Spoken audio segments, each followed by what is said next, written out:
శ్రీవాస్తు ప్రేక్షకులందరికీ కూడా నమస్కారం. నా పేరు అశోక్ మణికంఠరెడ్డి. నేను వాస్తు సలహాదారుడు, అదేవిధంగా జ్యోతిష్కుడిని. ఈరోజు వీడియో ఏంటంటే, వాస్తు ప్రకారం దక్షిణం ఫేసింగ్కి సంబంధించిన ఇల్లు ఎలా ఉండాలి. యాక్చువల్గా ఇది ఒక మాస్టర్ ప్లాన్ అండి. మాస్టర్ ప్లాన్ అనే దానికన్నా 3 ఏళ్ల క్రితం నేను ఒక విఐపికి ఇచ్చిన ప్లాన్ అంటే ఇంకా బాగుంటుంది. చాలా పెద్ద పొజిషన్లో ఉన్నారు, ఆల్మోస్ట్ ఒక జిల్లాని శాసించేటటువంటి స్థాయిలో ఉన్నారు. ప్రస్తుతం ఆయన యునైటెడ్ స్టేట్స్ ఆఫ్ అమెరికా అంటే యుఎస్ఏలో వాళ్ళ అమ్మాయికి డెలివరీ అయితే అక్కడికి వెళ్ళి ఉన్నారు. నేను వారిని యాక్చువల్గా వారి పేరు రివీల్ చేయలేకపోతున్నాను ప్రైవసీ దృష్టి. అదేవిధంగా మాస్టర్ ప్లాన్ వాళ్ళ ఇల్లు బహిర్గతం చేయకూడదనే విషయాన్ని దృష్టిలో ఉంచుకొని నేను చెప్పట్లేదు. ఆయన్ని అడిగేసి ఓకే అంటే ఒకవేళ హోమ్ టూర్ కూడా చేసే ప్రయత్నం చేస్తాను. ఇది ఆల్మోస్ట్ 3 years బ్యాక్ ఇచ్చినటువంటి ప్లాన్ అండి. వాళ్ళు చాలా అభివృద్ధి చెందారండి. అప్పట్లో ఒక సాధారణమైనటువంటి ఒక యావరేజ్ అంటే మరీ అంత ఇదైనటువంటి వారు కాదు, ఒక స్థాయిలో ఉన్నటువంటి వారే. కాకపోతే ఎప్పుడైతే ఈ గృహంలోకి వెళ్ళారో అంటే దక్షిణం ఫేసింగ్ అనేసరికే మనకి ఆ వైబ్రేషన్ అనేటటువంటిది యాడ్ అయిపోతుందండి. సాధారణంగా అందరూ అనుకుంటారు నార్త్ ఈస్ట్ కార్నరు, ఈశాన్యం బ్లాక్ స్థలం, ఈశాన్యం బ్లాక్ ఇల్లు బాగా కలిసి వస్తుందని, తూర్పు ఫేసింగే చాలా బాగుంటుందని, ఉత్తరం ఫేసింగే చాలా బాగుంటుందని అపోహ అయితే ప్రజల్లో చాలా వరకు ఉంది. కానీ నా దృష్టిలో ఏంటంటే దక్షిణం ఫేసింగ్ నెంబర్ 1. ఎవరైతే దక్షిణం ఫేసింగ్కి సంబంధించిన స్థలంలో ఉంటారో, వాస్తుపరమైనటువంటి వాస్తు ప్రకారంగా ఉన్నటువంటి దక్షిణం ఫేసింగ్ ఇంట్లో నివసిస్తూ ఉంటారో వారు చాలా ఉన్నతమైనటువంటి యోగాన్ని కలిగి ఉంటారు. సమాజంలో ఉన్నతమైనటువంటి స్థానానికి వెళతారు, ఒక కమాండ్ చేసేటటువంటి స్థానంలో ఉంటారు.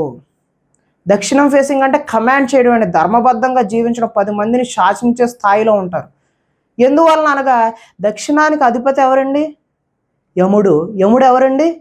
ధర్మపాలకుడు, ధర్మరక్షకుడు. అర్థమైంది కదండి. యముడు ఏం చేస్తాడంటే మంచివాడ చెడ్డవాడ ఏదన్నది అనవసరం అండి. వారి యొక్క ధర్మం అనుసారంగా ఫలితాలను ఇస్తూ ఉంటాడు. అంటే మంచివాడైనా చెడ్డవాడైనా టైం అయిపోయిందంటే తీసుకెళ్తా అంటే అది యముడి యొక్క ధర్మం. యముడు కర్తవ్యాన్ని నిర్వర్తిస్తూ ఉంటాడు. అదేవిధంగా ఏ విధంగా అయితే యముడు కర్తవ్యం మీద నిలబడి ఉంటాడో, ధర్మబద్ధంగా ఉంటాడో, ధర్మపాలన చేస్తాడో, దక్షిణం ఫేసింగ్కి సంబంధించినటువంటి ఇంట్లో నివసించే వారు కూడా ధర్మపాలన చేస్తూ ఉంటారు. శాసించే స్థాయిలో ఉంటారు, కమాండ్ చేసే స్థాయిలో ఉంటారు. పొలిటీషియన్స్ ఉంటారండి నెంబర్ 1గా. చెప్పాల్సి వస్తే పొలిటీషియన్స్కి, డాక్టర్స్కి, సమాజంలో సేవ చేసే వ్యక్తులు ఎవరైతే ఉంటారో, సోషల్లో వాస్తు జ్యోతిషపరమైనటువంటి సలహాదారులు ఎవరైనా సరే దక్షిణం ఫేసింగ్కి సమాజంలో రిలేట్ అయ్యి ఉన్నటువంటి వారందరికీ కూడా నెంబర్ 1గా వర్క్ చేస్తుందండి. అర్థమైంది కదండి. ఈ మాస్టర్ ప్లాన్ దక్షిణం ఫేసింగ్కి ఏ విధంగా ఇచ్చాము, ఇక్కడ నేను కొలతలు మెన్షన్ చేయలేదండి, కానీ ఏ విధంగా ఉంది అనే విషయాన్ని మాత్రమే మెన్షన్ చేశాను. ఒకసారి ఈ విధమైనటువంటి ప్లాన్ని మీకు కనుక దక్షిణం ఫేసింగ్ స్థలం ఉన్నట్లయితే, మీకు అనుకూలంగా ఉంటే ఈ ప్లాన్ డైరెక్ట్గా ఎగ్జిక్యూట్ చేసుకోవచ్చు. ఇంకొక ప్రధానమైన విషయం ఏంటంటే, దక్షిణం ఫేసింగ్ స్థలం ఉంది కదా అని చెప్పి ఎట్లా పడితే అట్లా మాస్టర్ ప్లాన్ ఇచ్చాం కదా అని ఎగ్జిక్యూట్ చేయవద్దు. ఇది నార్త్ 0 degrees, అదేవిధంగా ఈస్ట్ 90 degrees శుద్ధ ప్రాచిలో ఉన్నటువంటి స్థలం. అంటే డిగ్రీస్కి అనుగుణంగా ఉన్నటువంటి స్థలానికి నేను ఇచ్చినటువంటి ప్లాన్ ఇది. ఇట్లా ఉన్నప్పుడు మాత్రమే మీరు ఈ విధమైనటువంటి అలైన్మెంట్ చేసుకోవాలి, ఈ విధమైనటువంటి ప్లాన్కు వెళ్ళాలి. ఇంకొక ప్రధానమైన విషయం ఏంటంటే, మీ పేరుకు అది దక్షిణం ఫేసింగ్ అనుకూలంగా ఉందా లేదా. వీళ్ళకి దక్షిణం ఫేసింగ్ అనుకూలంగా ఉంది, ప్లస్ వీళ్ళ స్థలం కూడా అనుకూలంగా ఉంది, వీళ్ళు ఉన్నటువంటి ఫీల్డ్ కూడా అలాంటిదే, ధర్మపాలన చేసేటటువంటి ఫీల్డ్, ప్రజలతో మమేకమై జీవించేటటువంటి ఫీల్డ్. కాబట్టి వీళ్ళకి దక్షిణం ఫేసింగ్ బాగా అనుకూలంగా ఉంది. అర్థమవుతుంది కదండి. ఇక వీడియో ల్యాగ్ చేయకుండా ఏ విధంగా ఇచ్చాము చూడండి. ఇది ఉత్తరం అండి, ఇది తూర్పు, ఇది పడమర, ఇది వచ్చేసి దక్షిణం అండి. దీనికి దక్షిణాన్ని రోడ్డు ఉంది, ఇక్కడ మెన్షన్ చేశాను చూడండి, దక్షిణము road. First of all main door వచ్చేసరికి దక్షిణంలోనే ఇచ్చాం. సాధారణంగా చేసేటటువంటి మిస్టేక్ ఏంటంటే దక్షిణం రోడ్డు ఉన్నప్పుడు దక్షిణం హద్దు మీద ఇల్లు నిర్మాణం చేయడం కానీ, లేదంటే ప్రహరీ గోడ ఉన్నప్పటికీ తూర్పును మాత్రమే డోర్ ఇచ్చి దక్షిణాన్ని అసలు సబ్ డోర్ కూడా ఇవ్వకుండా మానేసేసిస్తే ఇలా దక్షిణ ఆగ్నేయం డోర్లో నుంచి ప్రవేశం చేసి లెఫ్ట్ సైడ్ తిరుగుతాం. ఈ విధమైనటువంటి ప్రవేశాన్ని మనం హీనబాహు ప్రవేశము అంటాం. లెఫ్ట్ సైడ్ తిరగడాన్ని ఇలా హీనబాహు ప్రవేశం జరగడం కూడా మంచిది కాదు. అది అసలు మంచి ప్రవేశం కాదు. కాబట్టి దక్షిణం ఫేసింగ్ ఉన్నప్పుడు దక్షిణంలోనే మెయిన్ డోర్ ఉండాలి.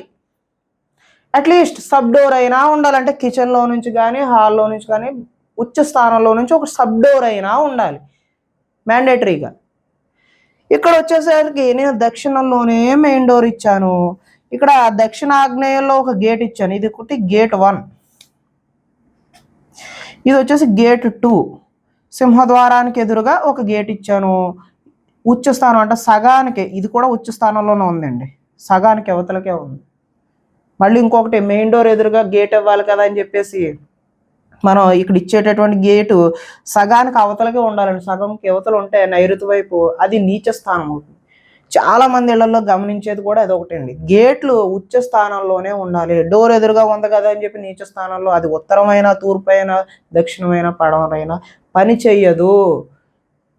ఇక్కడ ఒక గేట్ అంటే కార్ పార్కింగ్ కోసం, కార్ కోసం ఒక గేటు దక్షిణాగ్నేయంలో, గుమ్మం ఎదురుగుండా వచ్చిన గేటు కూడా ఉచ్చ స్థానంలోనే వచ్చింది. అంటే ఎగ్జాక్ట్గా సగానికి అవతలే వచ్చింది. ఆ విధమైనటువంటి అలైన్మెంట్ చేసాం. మెయిన్ డోర్ వచ్చేసి ఇదిగోండి, ఇది దక్షిణంలోనే ఇచ్చాను మెయిన్ డోర్. అటు ఇటు 2 విండోస్, మెయిన్ డోర్కి అటు ఇటు విండోస్. ఈ మెయిన్ డోర్కి పైన కూడా ఒక వెంటిలేటర్ ఇవ్వడం జరిగింది. అర్థమైంది కదండి. మెయిన్ డోర్ 2 రెక్కలు, డబల్ డోర్ ఇచ్చాం, చుట్టూ కూడా పైన గజలక్ష్మి ఇచ్చాం, చుట్టూ అల్లికలు వచ్చినాయి, చాలా బాగా చేయించుకున్నారండి. పైన వచ్చేసి ఒక వెంటిలేటర్ వచ్చింది, అటు ఇటు విండోస్. సరిపోయింది కదండి. ఫస్ట్ ఆవరణలో ఇవన్నీ చూద్దాం. నెక్స్ట్ వచ్చేసి ఈ తూర్పు భాగం అంతా కూడా పార్కింగ్ కోసం వదిలాం. సుమారుగా 12 అడుగుల స్థలం అయితే వదలడం జరిగింది. ఇక్కడ నేను మెన్షన్ చేయలేదు కానీ 12 అడుగుల స్థలం ఉంది. ఈ యొక్క ఇంటి కోణ నియమాలు అంటే ఈశాన్యం పిల్లర్ నుంచి ప్రహరీ పిల్లర్ వరకు, ఈశాన్యం పిల్లర్ నుంచి ప్యారలల్గా ఇలా కోణ నియమాల్లో పడకుండా ఇక్కడైతే బోర్ ఇవ్వడం జరిగింది. బోర్ పాయింట్ నేనే మార్కింగ్ చేయించాను, అక్కడే తీయించుకున్నాను. ఒకవేళ సంపు కావాలి అని అనుకుంటే కనుక ఇక్కడ ఇంటి పారులో ఇక్కడ ఇలా తీసుకోమని చెప్పాను, కానీ వాళ్ళైతే తీసుకోలేదు. ఒకవేళ కావాలంటే మీ మాస్టర్ ప్లాన్లో పెట్టుకోండి, కోణ నియమాల్లో పడకుండా. నెక్స్ట్ వచ్చేసి సెప్టిక్ ట్యాంక్ కూడా ఇదిగోండి, ఇక్కడ వాయవ్యం మూల నుంచి ఇంటి పారు అండి, మళ్ళీ స్థలం కాదండి, ఓన్లీ ఈ ఇంటి పారులోనే దీన్ని 9 పార్ట్స్ చేసి 3వ భాగంలో ఇవ్వడం జరిగింది. ఇక్కడ 3, 4లో కూడా వేయచ్చు, కానీ ఇక్కడ 3లోనే ఇచ్చాం. ఎందుకంటే 4వ భాగం కొద్దిగా ఈ కిటికీ లైన్లోకి వస్తుంది. కిటికీలో పడిన ఇబ్బంది ఏం కాదు, కానీ కిటికీ అంతా పడాలి, సగం సగం పడకూడదు. పిల్లర్లో అయితే పడకూడదండి. ఇక్కడ పిల్లర్ వచ్చింది, ఈ పిల్లర్లో పడకూడదు, ఇక్కడ పిల్లర్ వచ్చింది. అర్థమైంది కదండి. కాబట్టి ఇక్కడ 3వ భాగంలో ఇవ్వడం జరిగింది. ఉత్తర వాయువ్యంలో స్టెప్స్ ఇవ్వడం జరిగింది. ఒకవేళ అవుట్ సైడ్ టాయిలెట్ కావాలి అని అనుకుంటే ఇక్కడ కట్టుకోమని చెప్పాం. అవుట్ సైడ్ కావాలి అనుకుంటే మెట్ల కింద అయితే ప్రిఫర్ చేయొద్దని చెప్పాం. ఇంకొకటి సాధారణంగా వచ్చే డౌట్, ఈ సెప్టిక్ ట్యాంకు సంపు ఒకటే లైన్లో ఉండొచ్చా అండి అని అడుగుతుంటారు. ఉండొచ్చు, ఏం కాదు. బోర్ మళ్ళీ అదే లైన్లో ఉండొచ్చు అని అడుగుతారు. ఉండొచ్చు, ఏం కాదు. ఇక్కడ వచ్చేసి సౌత్ సైడ్ ఉన్న సెట్ బ్యాక్ కన్నా ఈ నార్త్ సైడ్ ఉన్నటువంటి సెట్ బ్యాక్ ఎక్కువ వదిలాం. అర్థమవుతుంది కదండి. ఇంకొకటి ఏంటంటే ఇక్కడ వరండా కూడా ఇవ్వడం జరిగిందండి. ఇక్కడ ఈ మెట్ల లైన్ వరకు కొంచెం వరండా ఇవ్వడం జరిగింది. ఇకపోతే లోపలికి వెళ్ళినట్లయితే ఇంకొకటి, ఈ గృహాన్ని విజయ గృహము అనాలి. ఏంటంటే విజయ గృహం.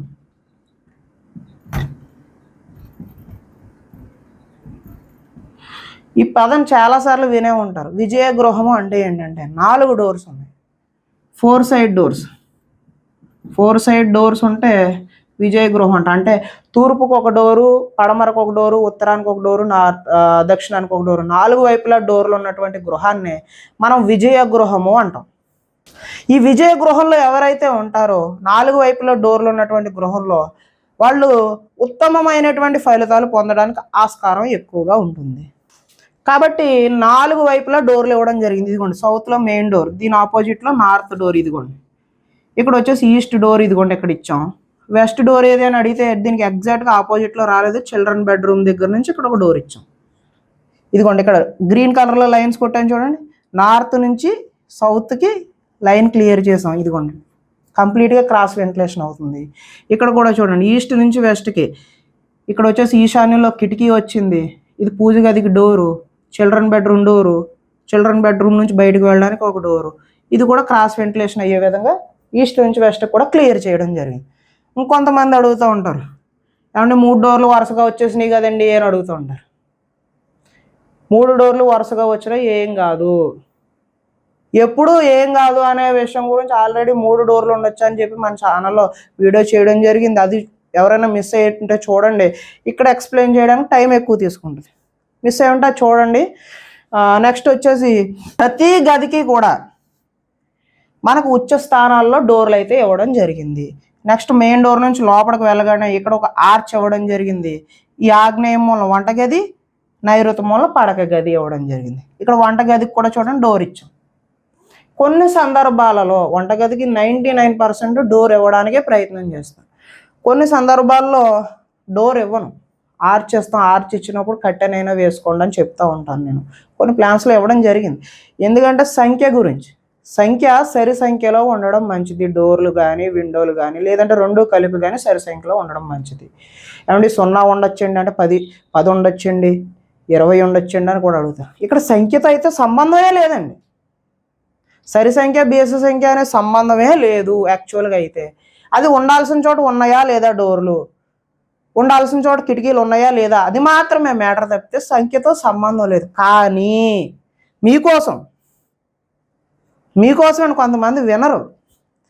చాలామంది అబ్బాయి మాకు సరి సంఖ్యలోనే డోర్లు కావాలండి, మాకు సరి సంఖ్యలోనే కిటికీలు కావాలండి అని చెప్పి అడుగుతుంటారు. అలాంటి వారి కోసం ఇక్కడ ఆర్చ్లు ఇవ్వడం జరిగింది. నేను చెప్పినా వినరు, ఎందుకంటే అలాగే ఇంజెక్ట్ చేశారు కొంతమంది. పాతకాలం నుంచి కొంతమంది ఇంజెక్ట్ చేసి, ఈ మధ్యకాలంలో ఒక ఫేమస్ యూట్యూబర్, ఈ మధ్యకాలంలో వచ్చిన ఆయన కాదనుకోండి, ఉన్నారు ముందు నుంచి, ఆయన బాగా పదే ఇంజెక్ట్ చేస్తూ ఉన్నారు. సెంటర్ డోర్లు ఉండాలి, ఒరిజినల్ వాస్తు శాస్త్రం ఇదే, ఇలాగే ఉండాలి, అలాగే ఉండాలి, లేకపోతే నాశనం అయిపోతారు, ఈశాన్య ద్వారాలు దరిద్రము, నాశనం అయిపోతారంట. ఆయన ఉండేది ఈశాన్య ద్వారం ఫ్లాట్లోనే. మీరు నాశనం అయిపోతారని చెప్పి బెదిరిస్తూ ఉంటాడు. ఆయన ఉండేది ఈశాన్య ద్వారంలో నుండి కోట్లు గడిస్తున్నాడు. కాబట్టి మీకు మాత్రమే చెప్తున్నారు, మీ మీద ఎక్స్పెరిమెంట్లు చేస్తున్నారు. ఒరిజినల్ శాస్త్రం పేరు చెప్పి మిమ్మల్ని మీ చేత ఎక్స్పెరిమెంట్స్ చేస్తున్నాడు.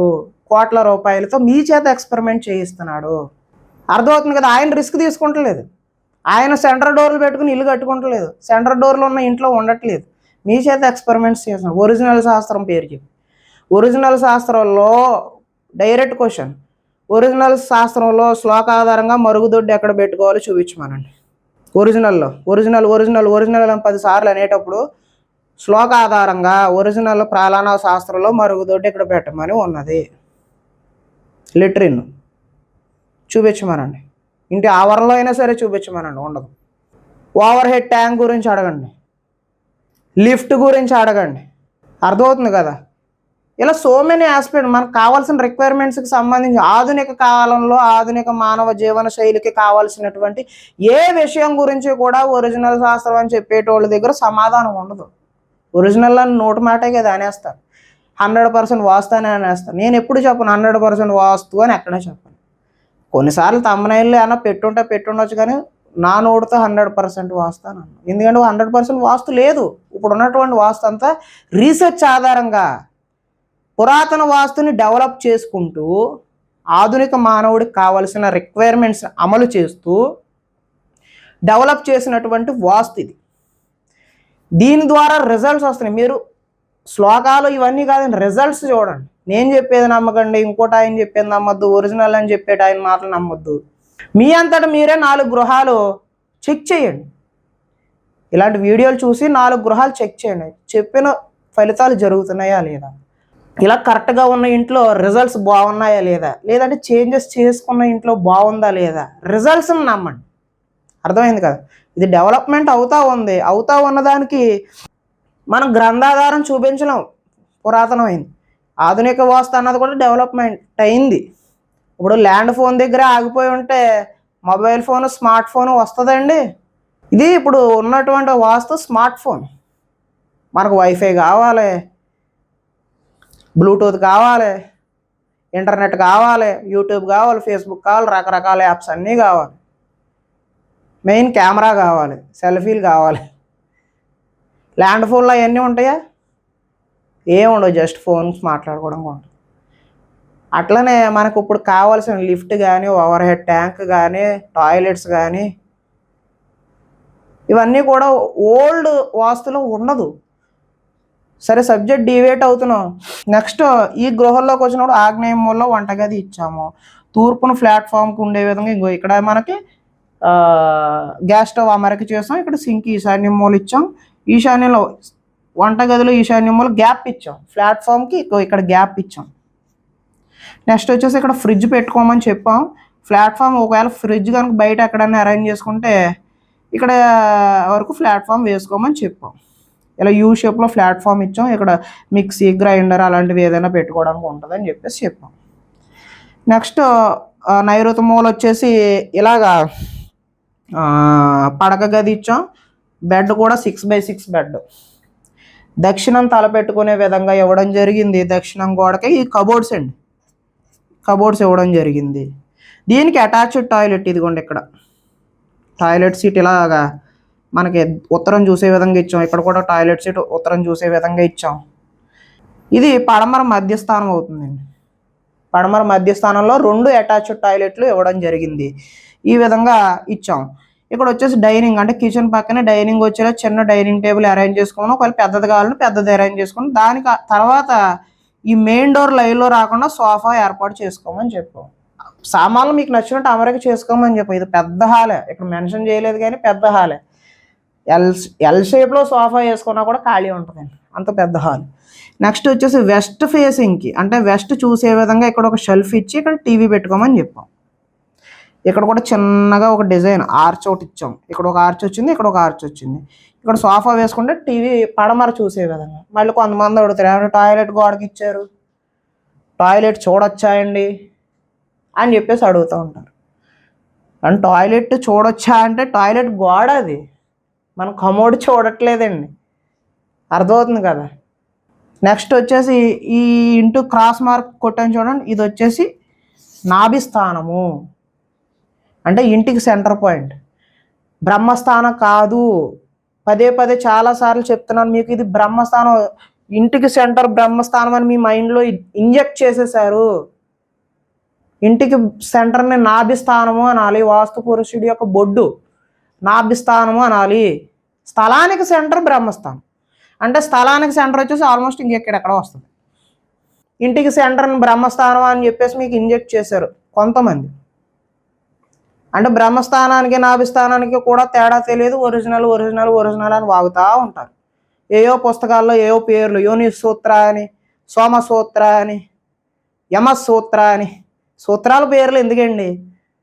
ఆ లైన్ క్లియర్గా ఉండాలి. సౌత్ నుంచి నార్త్కి క్లియర్గా ఉండాలి, ఈస్ట్ నుంచి వెస్ట్కి లైన్ క్లియర్గా ఉండాలి, సెంట్రల్ లైన్లో క్లియర్గా ఉండాలి, అదే క్లియర్గా ఉండాలి. లేదంటే ఏదో జరిగిపోద్ది, అనర్థాలు జరిగిపోతాయి. మీ ఇంట్లో ఉందా ఫస్ట్ అది చూపివయ్యా, అది చూపి.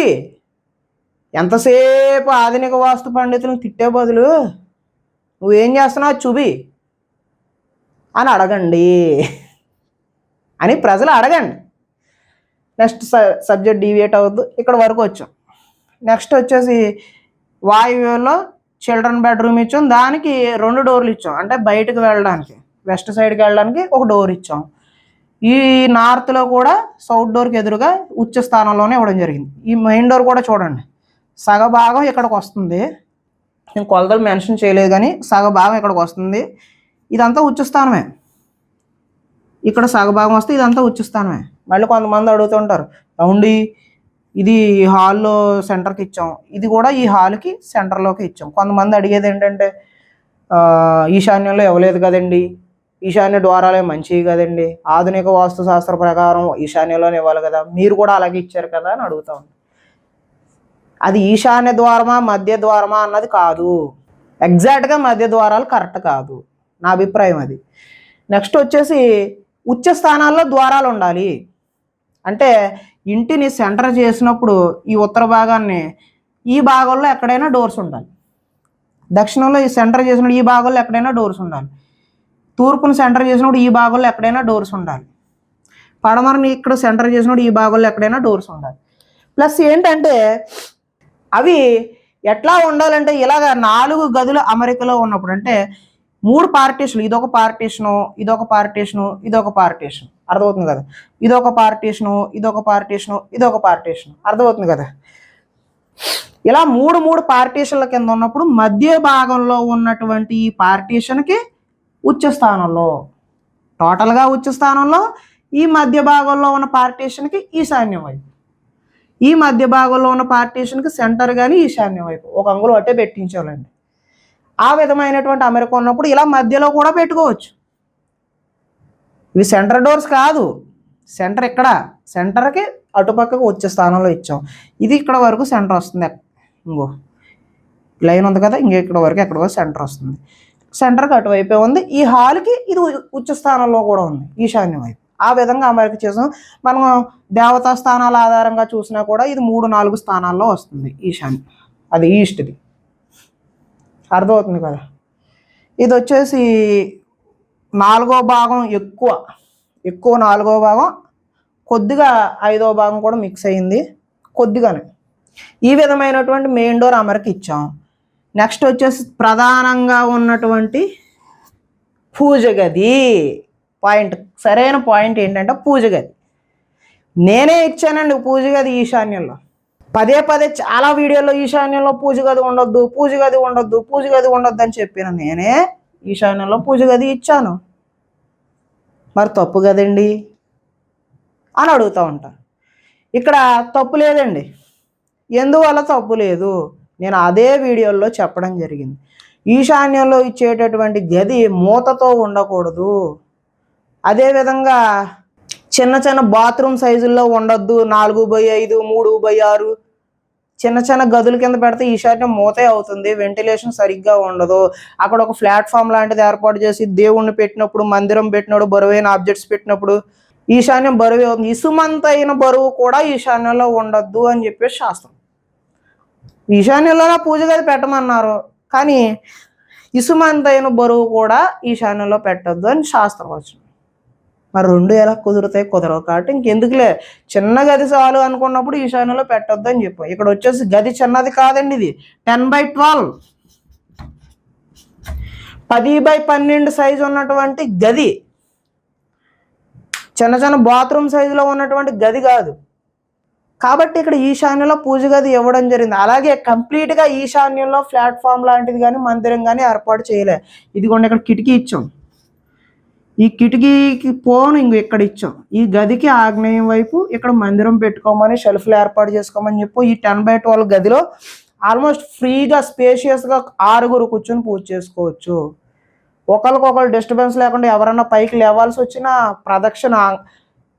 ప్రదక్షిణ చేయాల్సి వచ్చినా, బయటకు వెళ్ళాల్సి వచ్చినా ఇబ్బంది లేకుండా ఉండే విధంగా స్పేషియస్గా ఉంది. ప్లస్ ఈ గదికి ఫుల్గా వెంటిలేషన్, ఒక డోర్ వచ్చింది, 2 కిటికీలు వచ్చినాయి. ఇక్కడ ఎందుకు కిటికీ ఇచ్చామంటే ఈ డోర్కి ఎదురుగా కిటికీ రావాలి కాబట్టి, ఈ నార్త్ డోర్కి అటు ఇటు కిటికీలు వస్తాయి కాబట్టి ఇక్కడ కూడా ఇచ్చాం. అంటే ఈశాన్యం పూర్తిగా ఓపెన్లో ఉంది, ఫుల్గా వెంటిలేషన్ అయ్యే విధంగా ఉంది. కాబట్టి ఈ విధంగా మీకు కుదిరిందంటే, మీకు పెద్ద స్థలం ఉంటే, ఇక్కడ 10x12 సైజు ఇచ్చాం, అట్లీస్ట్ 10x10, అంటే స్థలం ఆధారంగా మీకు కుదిరితే ఈశాన్యంలో కూడా పెట్టుకోవచ్చు. కంప్లీట్గా ఈశాన్యం మూల మీద మీరు బరువు లేకుండా, ప్లాట్ఫామ్ లాంటిది చేయకుండా, షెల్ఫ్లు ఏర్పాటు చేసుకోకుండా ఉండేటటువంటి ఈశాన్యంలో కూడా పెట్టుకోవచ్చు. మీరు 3x3లు పెడతాం, 3x4లు పెడతాం, 4x6లు పెడతాం అంటే ఈశాన్యంలో పూజ గది వద్దు, ఇక్కడ కిచెన్ పక్కన పెట్టుకోండి. ఇక్కడ పూజ గది ఇలా ఏర్పాటు చేయడం వల్ల వాళ్ళకి నష్టం జరగలేదు. ఇక్కడ ఇంకొక ప్రధానమైన జాగ్రత్త కూడా ఒకటి తీసుకోవడం జరిగిందండి, అది అందరికీ తెలియాలి. ఇక్కడ కిటికీ ఉంది, ఇక్కడ డోర్ ఉంది, ఈ గోడలు ఉన్నాయి చూసారా, ఈ గోడలు పూర్తిగా స్లాబ్కి అంటియలేదండి. అక్కడ అదొక జాగ్రత్త తీసుకున్నాం. స్లాబ్కి అంటించినా కూడా ఏం కాదు, కానీ వాళ్ళు ఆ డౌట్తో ఉండిపోయారు. అదే పదే మళ్ళీ అడుగుతున్నారు. వాళ్ళే రిక్వెస్ట్ చేశారు, మాకు ఈశాన్యంలోనే కావాలని అడిగారు, కానీ దోషం లేకుండా కావాలన్నారు. కాబట్టి డైరెక్ట్గా స్లాబ్కి అతికియకుండా సీలింగ్ వస్తుంది కదా, సీలింగ్ లెవెల్ దగ్గర నుంచి ఒక 2 అంగుళాల గ్యాప్ ఇప్పించాం. స్లాబ్ తర్వాత ఒక 1.5-2 అడుగుల కిందకో సీలింగ్ డిజైన్ వర్క్ చేస్తారు, అక్కడ నుంచి ఒక 2 అంగుళాల గ్యాప్ ఇప్పించాం. అంటే స్లాబ్కి అతుక్కోలేదు, ఈ గోడలు రెండు కూడా స్లాబ్కి అతుక్కోలేదు. ఆ విధమైనటువంటి అమరిక చేయడం వల్ల ఇక్కడ నష్టం జరగలేదు, చాలా మంచి జరిగింది. వాళ్ళ అబ్బాయి యూఎస్లో ఉంటారు. ఆయన ఇందాక ఫస్ట్లో చెప్పాను కదా యూఎస్ ఎందుకు వెళ్ళారు అంటే, వాళ్ళ అబ్బాయి అదే వాళ్ళ కోడలు ప్రసవించిందండి, మనవాడు పుట్టాడు. మనవాడిని చూడడం కదా 3 years ఈ ఇల్లు కట్టిన తర్వాత వాళ్ళ అబ్బాయికి యూఎస్లో జాబ్ వచ్చింది. ఆల్మోస్ట్ క్రోర్స్లోనే ప్యాకేజ్ ఎంతో చెప్పారు, ఎగ్జాక్ట్గా నాకు ఐడియా లేదు. ఈయన ఇక్కడ మంచి ఇన్ఫ్లుయెన్స్ పర్సన్, ఇక్కడ రాజకీయపరమైనటువంటి వ్యవస్థలో ఆయన మంచి ఇన్ఫ్లుయెన్స్ ఉన్నటువంటి పర్సన్. అక్కడికి వెళ్ళారు, వాళ్ళ కోడలు ప్రసవించిందని మనమని చూడడానికి వెళ్ళారు ఫ్యామిలీతో సహా. వస్తారు, వచ్చిన తర్వాత ఒకవేళ ఆయన ఓకే అంటే హోమ్ టూర్ కూడా చేసి చూపిస్తాను, అందుకని చెప్పేసి నేను కంప్లీట్గా చూపించలేదు. ఈ ఇంట్లోకి వెళ్ళిన తర్వాత వాళ్ళ అబ్బాయికి జాబ్ వచ్చింది, మంచి కోడలు వచ్చింది, మనవాడు కూడా పుట్టాడు. ఈయన పొలిటికల్గా మంచి పేరు ప్రఖ్యాతలు ఇంకా పెరిగినాయి, మంచి పొజిషన్లో ఉన్నారు ఇప్పుడు. కాబట్టి దక్షిణం ఫేసింగ్ శాసించేటటువంటి, కమాండ్ చేసేటటువంటి మంచి ప్లాన్ అండి ఇది. ఈ విధంగా మీకు కుదిరింది అనుకోండి, మీ స్థలానికి మీరే ప్లాన్ చేసుకోవచ్చు. కిటికీలు కూడా చూడండి, డోర్లకు ఎదురుగా వచ్చేటట్టు ప్లాన్ చేసాం, ఉచ్చ స్థానాల్లో వచ్చేటట్టు చూసాం. కిచెన్కి కూడా దక్షిణాన్ని ఒక కిటికీ, తూర్పున ఒక కిటికీ. మాస్టర్ బెడ్రూమ్కి డోర్కి ఎదురుగా ఇక్కడ దక్షిణ ఆగ్నేయాన్ని కిటికీ ఈ గదికి. ఇక్కడ వచ్చేసి ఉత్తర ఈశాన్యంలో ఈ గదికి. ఇక్కడ పడమరలో ఒక కిటికీ. ఇక్కడ ఎందుకు ఇచ్చారని ఒకటి సరిపోద్ది కదా అని అనుకుంటే, సంఖ్య కోసం అండి, ఇందాక చెప్పాను కదా, సంఖ్య కోసం ఇక్కడ ఇవ్వాల్సి వచ్చింది. కొంచెం సెంటిమెంట్తో ఉన్నటువంటి వారు సంఖ్యను బ్యాలెన్స్ చేయడం కోసం ఇవ్వాల్సి వచ్చింది. రూమ్కి ఒకటి సరిపోద్ది. నైరుతి రూమ్కి అయితే ఏదో ఒకటే, అయితే పడమర వాయువ్యం లేదంటే దక్షిణాగ్నేయం ఏదో ఒక కిటికీ ఉండాలి. ఇక్కడ డోర్ ఎక్కడ వచ్చింది కాబట్టి ఇక్కడ ఇచ్చాం, ఒకవేళ డోర్ ఎక్కడ వస్తే ఇక్కడ ఇవ్వాలి. ఆ విధంగా అమరిక చేసుకోండి. ఈ విధమైనటువంటి ప్లానింగ్ వల్ల మీరు మంచి ఫలితాలు పొందడానికి ఆస్కారం ఎక్కువగా ఉంటుంది. ఇంకా ఏదైనా సందేహాలు ఉంటే కామెంట్ చేస్తే ప్రతి కామెంట్కి నేను రిప్లై ఇవ్వడం జరుగుతుంది. ఒకవేళ ఏదైనా సమస్యలతో ఇబ్బంది పడుతున్నా, హోమ్ విజిటింగ్ వాస్తు చూపించుకోవాలని అనుకున్నా సరే, ఏపీ, తెలంగాణ, కర్ణాటక, తమిళనాడు కూడా మేము రెగ్యులర్గా తిరుగుతూ ఉంటాం. కాబట్టి మీ లొకేషన్ పంపించినట్లయితే విజిటింగ్ ఫీజు ఎంత అన్నది మేము చెప్పడం జరుగుతుంది. కొత్త ప్లాన్ కావాల్సి వచ్చినా ఆన్ సైట్ ల్యాప్టాప్ తీసుకుని వస్తాం, అక్కడికక్కడే ప్లాన్ చేసి మీకు నచ్చిన విధంగా మీకు ఇవ్వడం జరుగుతుంది. ఒకవేళ ఆన్లైన్లో కూడా మీరు ప్లాన్స్ తీసుకోవచ్చు. ఇంకా ఏదైనా సందేహాలు ఉంటే ఫోన్లో అపాయింట్మెంట్ ద్వారా కూడా మీరు తెలుసుకోవచ్చు. ఒకవేళ జ్యోతిష్యపరమైనటువంటి విషయాలు కూడా ఏదైనా తెలుసుకోవాలని అనుకున్నా సరే, ఇక్కడ కనబడుతున్నటువంటి ఈ నెంబర్కి ఫోన్ చేసినట్లయితే మీ జాతకం కూడా చెప్పడం జరుగుతుంది అని తెలియజేస్తూ, నేను మీ అశోక్ రెడ్డి, వాస్తు మరియు జ్యోతిష్య కన్సల్టెంట్. ధన్యవాదాలు.